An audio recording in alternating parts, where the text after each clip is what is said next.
Comfortably through to the next round. Right. How do we assess this, Ali? Considering how harsh you were on Barca after that defeat the weekend against Valencia, how much does this make up for it? How much do we see an improvement? How much is this Setien starting to take hold of this side? Right. The best thing that could have happened to this team in today's game was an early goal.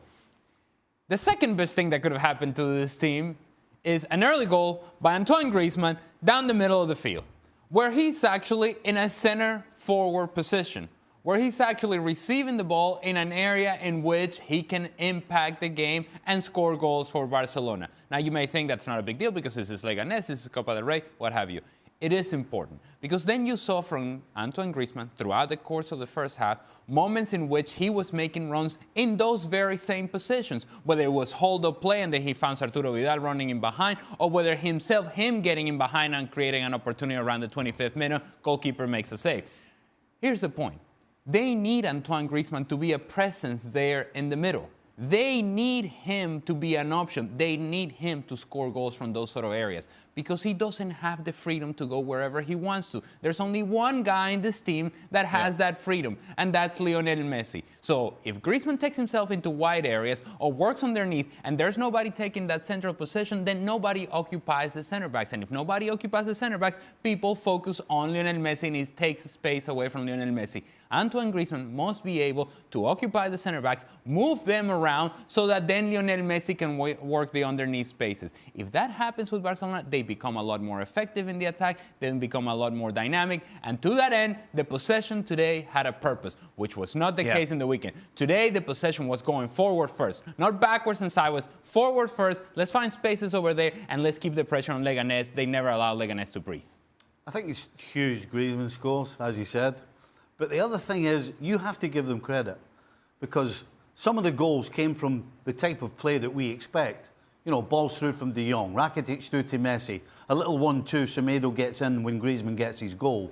That's the Barcelona that we know, and that's the Barcelona we've been asking to see. So the only thing, you can say whether it's Leganes or not, but they haven't been doing this against weaker teams anyway. The fact that they've done it tells you that it's there. They just have to get some consistency and do it every game.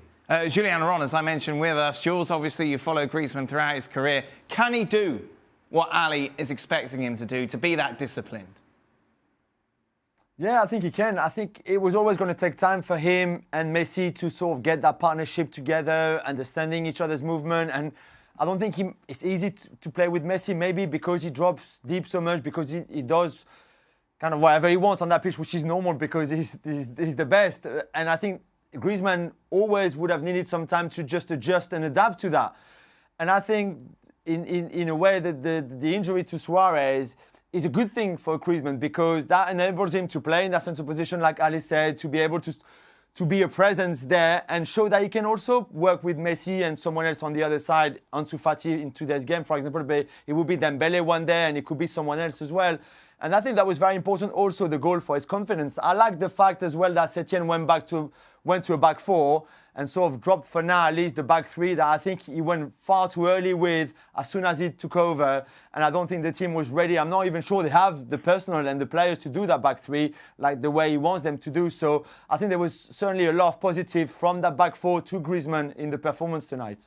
In layman's terms, boys, obviously from playing the game, from the outside, I think Griezmann is going to line up with Lionel Messi. It's going to be so much easier for him than it was in Atleti because the quality now that he's got around him.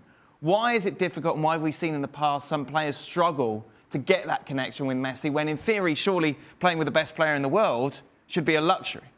Well, I think above everything else, when you get a player as a coach, you have to put him in a position where he's going to succeed.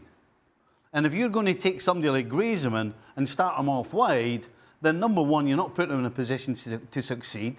Then he's going to be trying to do things that he doesn't normally do. Then there's no way he's going to have a connection with anybody, never mind Lionel Messi, because as great as Lionel Messi is, he still needs to have an understanding of what's going on and his teammates' brain. And so now that you've got a chance to get this guy in the middle, you got to stick with it. That's the key. You got to stick with it, and you got to keep talking to Griezmann and tell him to stay there. Then you'll get an understanding, not just with Messi, but with everybody else.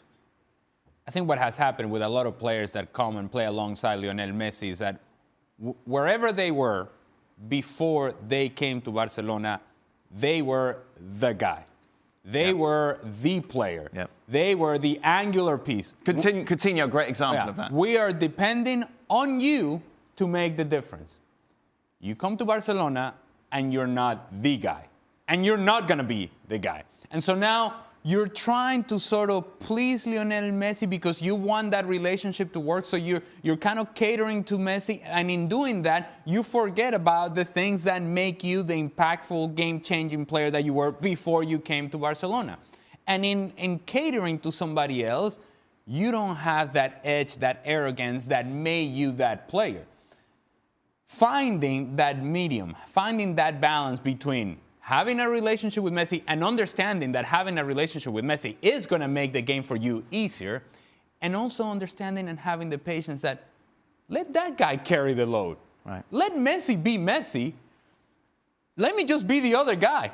I can be the other guy because half of the time I'm either going to be in 1v1 situations or I'm going to be wide open because people are paying attention to him. So I'm not going to participate nearly as much in the game, but I'm going to find myself in better positions. That patience, it's hard to have when you have been the guy wherever you have been before. Finding that balance is the key for all of those players. We discussed at length, of course, on yesterday's show, the possibility of Barcelona bringing anybody in to replace Luis Suarez, Willian, Rodrigo, of course, Richarlison as well, all linked. Well, Barcelona confirmed to Barca TV today, Jules, that no, they will not be bringing in any strikers. They're happy with what they have within the squad. Is that wise? I think I'm not sure, I don't know if it's wise, but the fact is, and we have to be honest here, they don't have the money anyway to buy the players that they would have liked to buy or the players they thought would be fitting for this team. It's as simple as that. I don't think they can spend 80 million euros or 100 million euros on a top striker right now because it's not just replacing Suarez for this season. Suarez has been really good in the past 2 months before his injury, but Suarez's best days are behind him, not in front of him. So he would be spending the money now to get someone for the few years to come now as well, and to already prepare the after Suarez. And they just don't have the money for that. In terms of wage structure, they don't have it, and in terms of transfer fee, they don't have it either. So it was always going to be difficult to try to get someone like Lautaro Martinez, for example, because the money is not there for that. So I think, yes, it might be wise, but also it was a bit forced upon them because they don't have the finances for it. So that's it. Barca have to make do with what they've got. No Suarez, of course, for the rest of the season. But what they've got... What are you laughing at? Oh, you've got to make do with Griezmann up front. That's what I was getting. What's an absolute disaster for Barcelona. Yeah, what they've got should be more than enough for most teams around the world. The ambitions of Barcelona are greater than those of most teams around the world. And so that's where they have a problem, in that they don't quite know whether Griezmann is the answer. They're trying to find that out, but they're doing that on the run. They're trying to do as we go. There's no certainty of that because they would have thought that by now you would say, you know what? Yeah, Griezmann was the right call for us.